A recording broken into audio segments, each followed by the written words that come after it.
So just a few hours ago, I finished playing through the Separate Ways DLC for Resident Evil 4, and there was one thought playing through my head the entire time that I was going through the campaign, which was just that people are willing to pay for quality. Right now, it seems like there's a major conversation going on that has been going on for the past year or so about the pricing of video games, because in the past, a major AAA title has been about $60, but recently more and more games have been increasing the base price of their game to $70. And there are several reasons given for this. One reason is just inflation, right? Everything is going up. Another reason is just people are expecting higher quality titles and they're expecting greater things. And so because of that, you have to have a bigger budget for the game.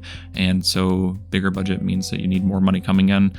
And it seems to me that whenever I look into this, there are people out there who refuse to pay $70 for a game just based off of principle. And I don't think there's anything wrong with that, just because everyone has different amounts of disposable income, right? Everyone has a different financial situation, everyone has different priorities. But I think that a lot of the reason why people are upset over the $70 price tag for games is just because many of these games do not live up to the $70 price tag. Many of these games are just not worth it, and they're put out in unfinished states.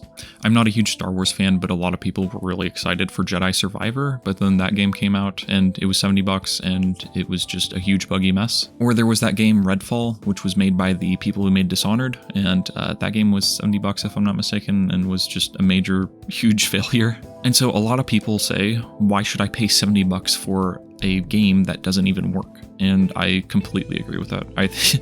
I don't think there's anything wrong with that logic, because it's like, yeah, why would I pay money for something that is broken? And it's like, you shouldn't pay money for something that's broken. That's stupid. It's a waste of money. So I don't think that you should be paying $70 for broken games, and I don't think you should be paying any amount of money for broken games. But going back to the Resident Evil 4 DLC, that DLC was $10, and the base game was already like 60, or I guess 70 if you paid for the deluxe edition, which just came with a couple costumes. And a lot of people were really hoping that that DLC would be free because it's based off of a DLC from the original Resident Evil 4, which wasn't part of the first edition of the game, the GameCube edition, but it was included for free in the PS2 edition and all editions going forward. So people hoped that this Separate Ways DLC would be free as well. But that wasn't the case. It just ended up being $10, which honestly I expected it would be more. So that was cool, I guess, that it wasn't more. But like I said, the entire time I was playing through the DLC, I was thinking that, yeah, people are willing to pay for quality. I gladly paid $10 for the DLC because I loved the base game of Resident Evil 4, and so I figured that the DLC would be excellent, and I was right. And so I don't regret spending the $10 on the DLC. And honestly, hopefully Capcom never sees this video, but I would have been willing to play more because I just thought the DLC was that fantastic. And so it's that specific feeling that I wanted to kind of touch on. Just the idea that if you do something great, then I think that you can charge more for it. And I think not only can you charge more for it, I think that people will gladly pay the extra money if they feel like they're getting something that is phenomenal or something that is special. Going back to the idea of everyone having a different financial situation, I'm someone who usually waits a while before buying any kind of game. I usually wait for a sale or whatever, just because a new game is, generally speaking, not worth the $60 to me. But if you do something that is unique and special and something that is fun or enjoyable to play, something that has a meaningful story that's gripping and really pulls me in, if you make something that I feel is worth my time, if you make something that I feel I am better off experiencing than not, then I will gladly pay a huge amount of money for it. And I think that's one of the many reasons why the Resident Evil 4 remake has been successful. And I think that's one of the many reasons why Baldur's Gate has been so successful. And really, I'm not saying anything all that deep here. All I'm saying is that if you do good work, then I think people will pay for it. And of course, life is more complicated than that, I know, because you have to deal with advertising and you have to deal with getting people on board in the first place and blah, blah, blah.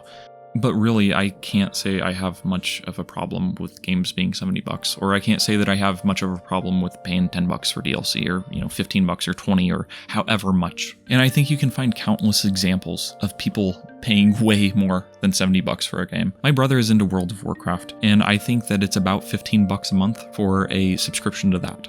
Because it's a subscription-based game. It's not like a give Blizzard $20 and then you have access to the game forever. No, it is very much a pay us $15 a month and we will let you keep playing the game. type of thing. But the WoW business model has been successful for like 20 years now. And I think that there are a bunch of reasons why Blizzard has been able to charge that much for WoW over the past 20 years. One obvious reason is that expansions are coming out. Another reason is the different modes. Another reason is just the online play and the ability to play with friends. But really, none of these things are unique to WoW. But somehow Blizzard is able to get people to pay $15 a month. And if you look outside of video games, people are willing to pay way more than $70 for experiences that they love. For instance, I go to a lot of concerts and sometimes the tickets are more than $70. Or there are a ton of free-to-play games that just make their money by like selling cosmetics or whatever. And I can guarantee that there are people out there who have spent way more than $70 on Fortnite. Even though Dead by Daylight goes on sale for like $10 regularly, I have spent way more money on the DLC packs than the actual game itself. And the reason why people like me are willing to spend money on this crap is because you feel like you're getting something out of it. So like I mentioned at the start, not everyone is willing to pay $70 for a game, and I think that's totally fine. But I do think that the potential is there for a lot of people to pay $70 for a game. Otherwise, game companies wouldn't be trying this. Game companies wouldn't be raising the prices of their games like this. So really, at the end of the day, I think people are willing to pay any amount of money for quality. I really think that's what it boils down to. Games don't have to be perfect, but I think that if you make people feel like they are getting something good and they are not being lied to or manipulated into buying more DLC or, garbage like that, then I think that you can make some serious bank. Speaking as a consumer, I don't want to spend $70 on a game because that's a lot. But at the same time, I want works that justify me spending that much money on a game. Because yeah, that Resident Evil 4 DLC was $10, like I said, and I loved it.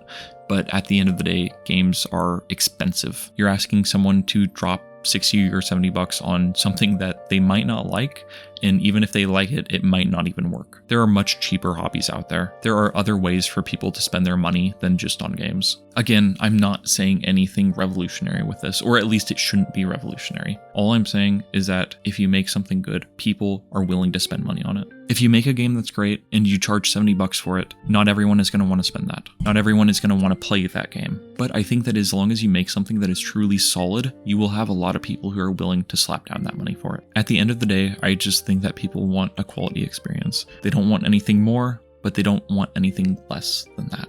So I'll go ahead and ask, are you willing to pay $70 for a game? What is the most that you're willing to pay for a game, and what are the conditions that must be met in order for you to pay that much? If a game existed that was the best thing you've ever played and it was $100, would you be willing to spend that money? Or let's say that it's the best game you've ever played and it's 100 hours long. Would you be willing to spend that money then? Or are you just not up for buying a game at full price? Do you just wait for a 50% sale or something like that? I used to always wait for games to go on sale, but then I realized that if I didn't just buy the game I wanted, I would end up thinking about it all the time anyway, and so I would just watch people play the game, and so I was like, let's just go ahead and buy the game. So that way I enjoy it and then get it out of my system.